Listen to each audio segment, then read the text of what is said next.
this heartless bastard! What's up, guys? I just got back from... What's up, my glorious kings? I know y'all see the thumbnail and title, man. Today I'm finna talk about Dana White's obsession with cucking the hardcore UFC community and how he needs to stop this immediately. Before, I'm not gonna lie, the oil arrives at his doorstep. I want to oil you up. What the fuck does that mean? Yeah, I think we should think of another punishment, guys. Eso es muy raro. But let's get straight into it, man. I think all of this started on one day. The day was December 31st. Everyone was celebrating the New Year's, hanging out with the fam, eating their chocolate-built bookies. On Bloods, that's what waiting for 2024 to arrive. And then what happened? The Irishman came with his announcement, and this truly was the start of the Dana rampage. So soon after this, Dana sets on his revenge tour, man, with his first stop being his live stream. In the live, he's hyping up what is expected to be a main event type fight, a fight no one expected, would draw in an additional 500,000 pay-per-view buys, the fight of the year. So much so that he delays the announcement, exciting the hardcore fans even more, man. And then he came out with it. The hype was real, and then the live video came out.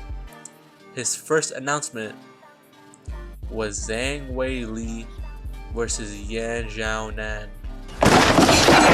I'm not gonna lie, I could only send my prayers to the hardcore fans right now who waited hours for their announcement on their live streams. I can only imagine what they're feeling right now, man. After hearing the announcement, I thought to myself though, first, I'm not gonna lie, I said, yo, who the fuck is Yan? I'm a casual. Second, like, will this be on a prelim or a main card?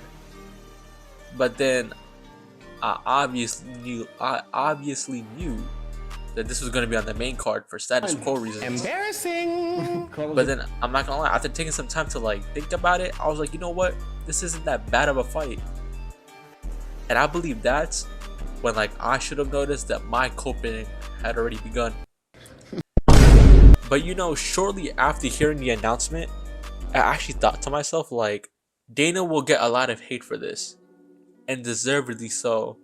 So I'm under the belief that Dana is hella angry, and I know this is true because I was literally texting him the other day, man. You know who I am. And by the looks of it, he was clearly frustrated, but not with the fact that he messed up with that terrible announcement with some weird infatuation, but the fact that Volk was still being the champ in 2024. By the way, vid coming out soon on that too, man. Volk is taking Ilya to school. I'm tired of these Ilya nut riders, man. But anyways, Dana White not knowing who to blame for Volk still being a champion in 2024, he was just thinking to himself, he just looked at the guy who basically lost to him 3 times, and he said, you know what, fuck that guy, let me violate him real quick. And how does he violate? He gives him the most violent, the most brutal, the most vicious lightweight striker in the division, man. Justin BJJ is a myth Gaethje. I'm not gonna lie, many of the fight fans, our consensus is that the fight will be similar to Ferguson versus Justin a few years back. And now see how Ferguson is, man. It's ridiculous. But am I the only one who believes that this fight could actually be competitive? Like not competitive to a point where Max will win, but to a point where I could say, you know what, Justin won 3 rounds and Max Holloway took 2 rounds instead of like a full-on gentleman sweep, like Izzy versus Alex Pereira. But I'm not gonna lie, the only way this can be competitive is if Max starts sniffing crotch, man, and somehow submits Justin no BJJ Gaethje.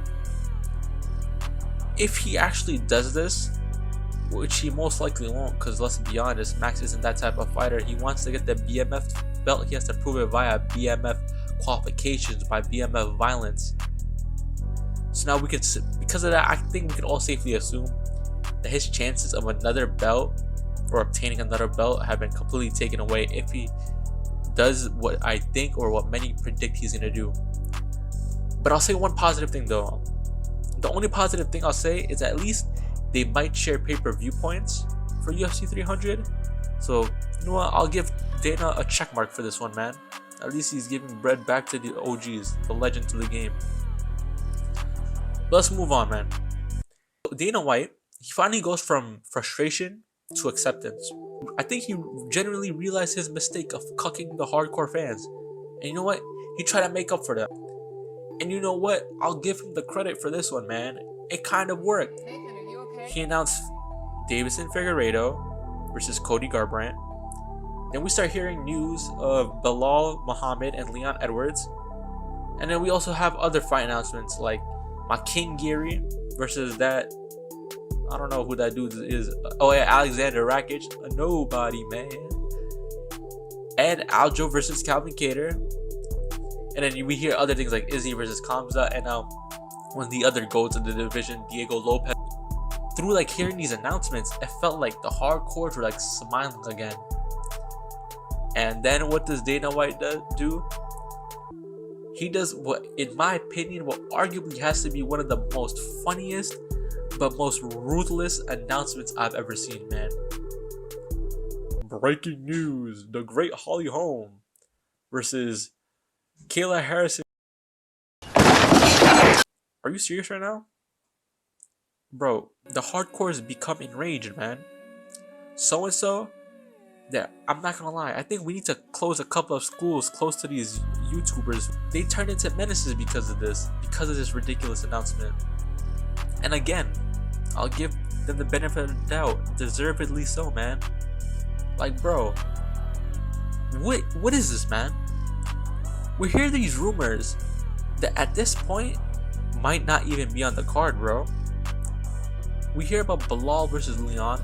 We hear about Kamzat versus Izzy. I'm not gonna lie, I'm not entirely sure if that's gonna be on the card, man. Like, dude, if we need a Dana, like, think about it like this, guys. If we need a Dana White announcement for fights like this, I can't even imagine what other fights he has in store that he will say. Because you gotta think of it, man. 200 level IQ, man. I'm from Harvard University, man. Smartest UFC YouTuber in the game. Most fights, most pay-per-views, right? Like UFC 298, 299, whatever, UFC 100.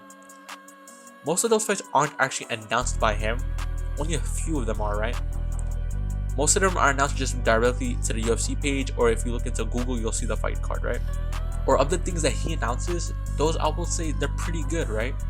They're pretty good fights. Every time he announces a fight, you always believe it'll be something good. So now, based on this logic, if Dana is announcing it, then the UFC and the corporate brash believes that these announcements are good. Like, bro, what? I can't even imagine what he has in store next for us, bro. And again, there will be no more oil. Oil will not be the punishment anymore because clearly he enjoys it. On a serious note, it's the fact that he's announcing them and the UFC page itself is not announcing it, which has me worried. But hopefully he gets it through his head on what fights to put on next and to make UFC 300 at least better than UFC 299. But what do y'all think, man? Like the video if you like the video. Comment down below. Subscribe if you're new. And as always, I'll see you in the next vid, man. Peace.